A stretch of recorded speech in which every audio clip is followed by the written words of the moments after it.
Hello, welcome to இனிய இல்லம் channel. Tuesday routine தான் இன்றைக்கி பார்க்க போகிறோம். மண்டே ஈவினிங் இப்போ நான் க்ளீன் பண்ணிக்கிட்டு இருக்கேன். ஃபஸ்ட்டு 3ஆக பிரிச்சுப்பேன்னு சொல்லியிருக்கேன் இல்லைங்களா. ஃபஸ்ட்டு வாசலில் சுத்தமாக கழுவி விட்டுட்டு துளசி மாடம் அப்புறம் நிலைவாசப்படி மட்டும் கோலம் போட்டு மஞ்சள் குங்குமம்லாம் வச்சு விட்டுருவேன். மண்டே ஈவினிங்கே இந்த வேலையை முடிச்சிடுவேன்.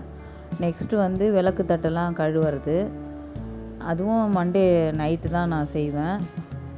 ஈவினிங் ஸ்டார்ட் பண்ணோன்னா எப்படியும் எனக்கு நைட்டு டிஃபன் செய்கிறது, சின்ன சின்ன வேலையெல்லாம் பார்த்துக்கிட்டே அப்படியே க்ளீனிங் வேலையும் பார்த்துக்கிட்டே இருப்பேன். வாசலில் கோலம் காவி போட்டு அது கொஞ்சம் செமி ட்ரை ஆனதும் கோலம் போட்டுட்டு மஞ்சள் குங்குமம் வைக்கிறதுக்கு எனக்கு 1 hour ஆகிடும். அதை மட்டும்தான் இப்போ உங்களுக்கு என்னால் விலாகாக கொடுக்க முடிஞ்சுது. நெக்ஸ்ட்டு பூஜை பாத்திரங்களெல்லாம் விளக்குறது 2வது பார்ட்டாக நான் தரேன் உங்களுக்கு. வாசல் ஃபுல்லாக சுத்தமாக கழுவி விட்டாச்சு. காஃபி போடலான்னு பாலை ஸ்டவ்வில் வச்சுட்டு அப்படியே தோட்டத்தில் இருக்கிற அரும்பெல்லாம் பறித்து எடுத்துகிட்டு வந்துடலான்ட்டு தோட்டத்துக்கு போயிட்டு ஜாதி மல்லி அரும்பு நிறைய வச்சுருந்தது. குண்டு மல்லி கொஞ்சம் கம்மியாயிடுச்சு. என்னென்னா நான் உரம் வைக்கல, டிஏபி வச்சாதான் பூக்கும். அது இனிமேல் தான் நான் வைக்கணும். 15 daysக்கு மேலே ஆயிடுச்சு. எப்படி நான் உரம் வைக்கிறேன்றதை அதையும் நான் காமிக்கிறேன். கார்டனிங் வேலையும் நான் செய்கிறேன். அதை பற்றியும் நான் உங்களுக்கு மினி விலாகாக கொடுக்குறேன். ஏற்கனவே இந்த காவியில் நான் ஃபுட் கலர் கலக்கிற வீடியோ உங்களுக்கு நான் ஏற்கனவே கொடுத்துருக்குறேன். இருந்தாலும் பரவாயில்ல, நான் காமிக்கிறேன். ஃபுட் கலர் மெரூன் ரெட்டும் இருக்குது, செர்ரி ரெட்டும் இருக்குது. உங்களுக்கு என்ன கலர் பிடிக்குமோ அதை காவியில் நீங்கள் ஃபியூ ட்ராப்ஸ் ஆட் பண்ணி மிக்ஸ் பண்ணிக்கோங்க. மிக்ஸ் பண்ணிவிட்டு ஒரு வேஸ்ட்டு ப்ரஷ் இருக்கும் பார்த்திங்களா, பெயிண்ட் ப்ரஷ்ஷு, அதை வச்சு துளசி மாடத்துக்கிட்ட மெழுகி விட்டுருக்கேன். அப்புறம் வாசலில் கொஞ்சம் மெழுகி விட்டுருக்கேன். நிலைவாசப்படியில் கையால் தான் அந்த காவியால் மெழுகி விட்டுருக்கேன் ரவுண்டாக. இது ஃபுல்லாக ட்ரை ஆகணும். ட்ரை ஆனதுக்கு அப்புறமா கோலம் போடுறது நான் காமிக்கிறேன். அதுக்கு முன்னாடி துளசி மாடத்துக்கு நம்ம பொட்டு வச்சுக்கலாம். மஞ்சள்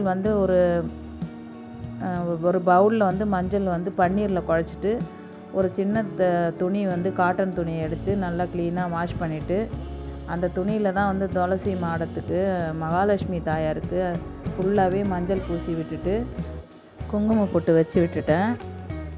எனக்கு துளசி மாடத்துக்கிட்ட தாமரைப்பூ போடுறது ரொம்ப பிடிக்கும். இப்போன்னு இல்லை, எப்பயுமே தாமரை தான் எனக்கு வரும். ஃபஸ்ட்டு கோலம் போடணும் வாசலில் போயிட்டு ஆரம்பித்தாலே தாமரைப்பூ இல்லைன்னா ஸ்டார் தான் வரும். அப்படி இல்லைன்னா புள்ளி வைக்காமல் ரங்கோலி டிசைன் போடுறது ரொம்ப பிடிக்கும். அன்றைக்கி என்ன வருதோ அதான் டிசைன். ஒரு சில டைமில் அழகாக வரும், ஒரு சில டைமில் நல்லாவே இருக்காது. போட்டாச்சு, அதுக்கப்புறம் என்ன பண்ண முடியும், சரி பரவாயில்ல அப்படின்னு மனசை நான் தேத்திப்பேன். இன்றைக்கி எனக்கு தோன்றப்ப போட்ட டிசைன் தான் இது. யானை போட்டிருக்கேன், சங்கு சக்கரம் நாமம் போட்டு ஸ்டென்சில் வச்சு அச்சு வச்சு தான் போட்டிருக்கேன். கோலம் அச்சு வச்சு தான்.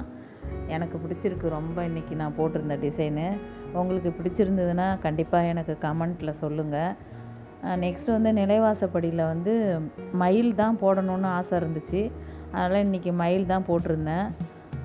அதுவுமே எனக்கு ரொம்ப பிடிச்சிருந்தது.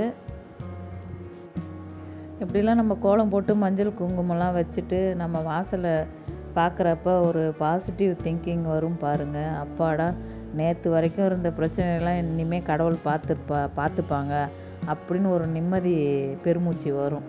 அதுதான் நம்மளுக்கு தேவையில்லாத நெகட்டிவ் தாட்ஸ்லாம் வரவே வராது. நம்ம வேலைன்னு மட்டும்தான் நம்ம சிந்தனை இருக்கும். அதுதான் நம்மளுக்கு வேணும். நிலைவாசப்படியில் முருகருக்காக மயில் போடணும்னு ஆசைப்பட்டேன், போட்டுட்டேன். அப்புறம் வாசலில் ஸ்டார் கோலம் தான் போட்டு விட்டுருந்தேன். சுற்றி தாமரைப்பூ வந்திருக்கு. அடுத்து துளசி மாடத்துக்கும் தாமரைப்பூ தான் போட்டு விட்டுருந்தேன். 3 இடத்துலையுமே கோலம் போடுற வேலை முடிஞ்சிருச்சு. நெக்ஸ்ட்டு வெத்தலை தீபம் போடுறதுக்காக தான் விளக்கு தட்டெலாம் கழுவணும். அதை நெக்ஸ்ட்டு பார்ட்டாக நான் உங்களுக்கு கண்டிப்பாக தரேன். நாளைக்கு 1 to 2 செவ்வாய் ஹோரையில் வெத்தலை தீபம் ஏற்றுங்க.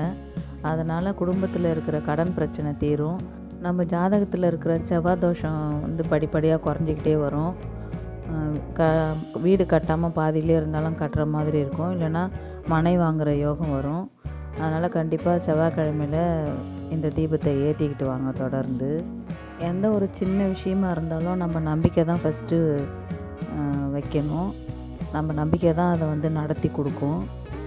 உங்களுக்கு கண்டிப்பாக நல்லதே நடக்கும்னு நான் கடவுள்கிட்ட வேண்டிக்கிறேன். இந்த வீடியோ உங்களுக்கு யூஸ்ஃபுல்லாக தான் இருக்கும்னு நினைக்கிறேன். இந்த வீடியோ பிடிச்சிருந்தா இணைய இல்லம் சேனலை சப்ஸ்கிரைப் பண்ணுங்கள். உங்கள் ஃப்ரெண்ட்ஸ் அண்ட் ஃபேமிலிக்கு ஷேர் பண்ணுங்கள். வேறொரு பதிவில் பார்க்கலாம். தேங்க்யூ.